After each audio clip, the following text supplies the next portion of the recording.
కేటీఆర్ గారు హరీష్ రావు గారు మాట్లాడే మాటల్ని రాష్ట్రంలో ప్రజలు పట్టించుకోలేని పరిస్థితికి వచ్చింది.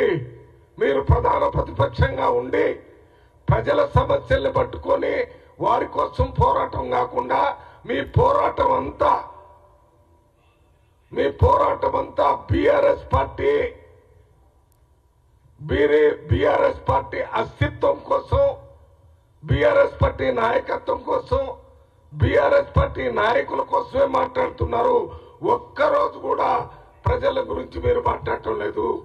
ఇందిరమ్మ ఇళ్ళు గురించి మేము లక్షల కొలది ఇండ్లు ఇస్తుంటే మీరు 2 గదులు ఇళ్ళు ఇస్తారని 10 సంవత్సరాలు ఇవ్వకుండా ఉండి ఇవాళ ఇందిరమ్మ ఇళ్ల గురించి మాట్లాడే నైతిక హక్కు మీకుందా?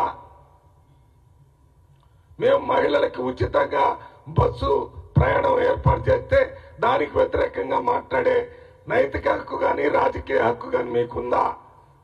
మీరు 10 సంవత్సరాల్లో 200 యూనిట్ల కరెంటు ఉచితంగా ఇవ్వాలని మేము ఇస్తున్నాం.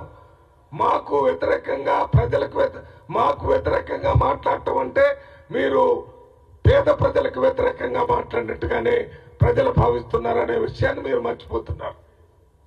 500 రూపాయలకి సిలిండర్ మీరు ఎందుకు ఇవ్వలేదు?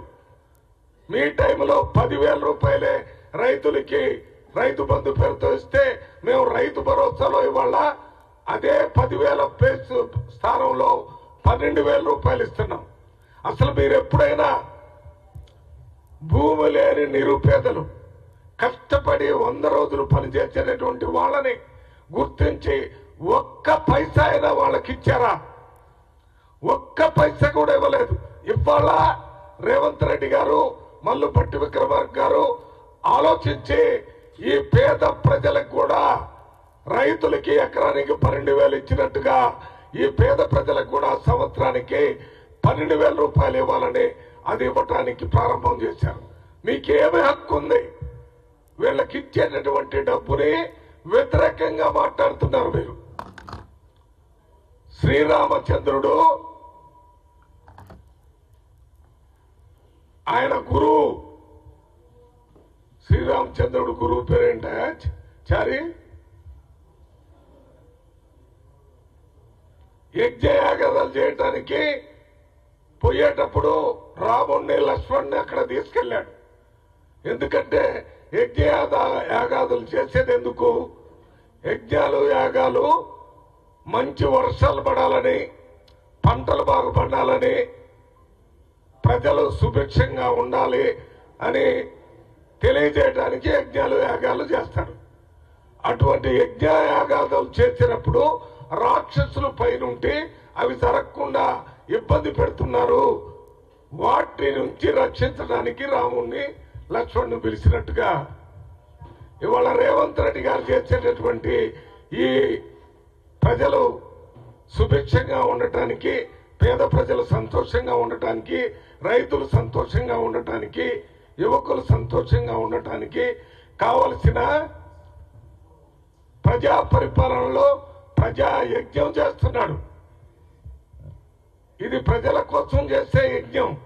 ఈ యజ్ఞాన్ని నిరంతరం చెడగొట్టాలనే ఆలోచన చేస్తున్నారు ఈ కేటీఆర్ గారు, హరీష్ గారు, దాంతో పాటు బీజేపీ నాయకులు. ఈ మధ్య బీజేపీ నాయకుడు బండి సంజయ్ గారు మాట్లాడుతూ మీకు ఇళ్లకి ఇందిరమ్మ పేరు పెట్టారు, మేము ఒక్కిళ్ళు కూడా ఇవ్వమంటున్నాడు. సంజయ్ గారు, మేము పెట్టలేదు పేరు. రాష్ట్రంలో గెలిచిన కాంగ్రెస్ ప్రభుత్వం, ముఖ్యమంత్రి, కేబినెట్, అసెంబ్లీ నిర్ణయం తీసుకుని ఇందిరమ్మ ఇండ్లని పేరు పెట్టి పేదవాళ్ళకి ఇవ్వాలని పెట్టాం. మీరే రకంగా ఢిల్లీలో మీరు కూడా వాజ్పేయి పేరు పెట్టారు, ఇంకా బీజేపీ నాయకులు పేర్లు పెట్టారు. అది మీరు కేంద్రంలో ప్రభుత్వంలో ఉన్నారు, మీరు పెట్టారు. రాష్ట్రంలో ప్రభుత్వంలో ఉన్నాం, మేము పెట్టాం. అందువల్ల మేము పేరు ఇందిరాగాంధీ పెడితే ఇల్లు ఇవ్వరంటే అంటే మీరు మమ్మల్ని గుర్తించడం లేదా? తెలంగాణ రాష్ట్రం భారతదేశంలో భాగం కాదా? తెలంగాణ రాష్ట్రంలో పన్నులు మేము మీకు కట్టడం లేదా? మొత్తం ఇన్కమ్ ట్యాక్స్ 2 రాష్ట్రాల ఇన్కమ్ ట్యాక్స్ ఇక్కడ చూస్తే దాదాపు 80% ఇన్కమ్ ట్యాక్స్ మన తెలంగాణ హైదరాబాద్ నుంచే వస్తుంది. ఒక్క 20% ఇన్కమ్ ట్యాక్సే మనకి తెలంగాణ ఆంధ్ర నుంచి వస్తుంది. నేను ఈ లెక్కలు తెలుసుకొని చెప్తున్నాను.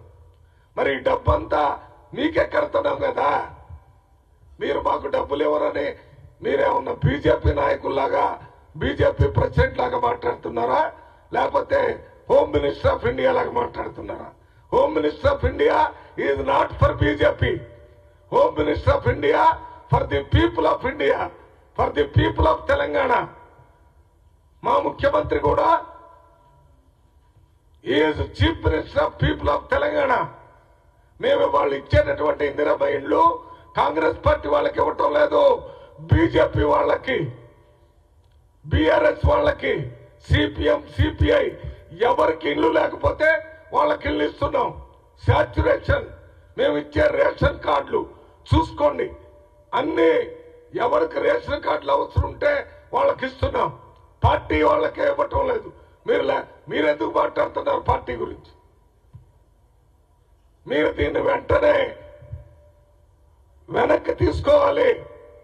మీరు వెనక్కి తీసుకోకపోతే ప్రధానమంత్రి, హోమ్ మినిస్టర్ గారికి మేము లెటర్ రాయబోతున్నాం. తెలంగాణ రాష్ట్రంలో ఫెడరల్ వ్యవస్థకి వ్యతిరేకంగా బీజేపీ నాయకులు మాట్లాడుతున్నారని.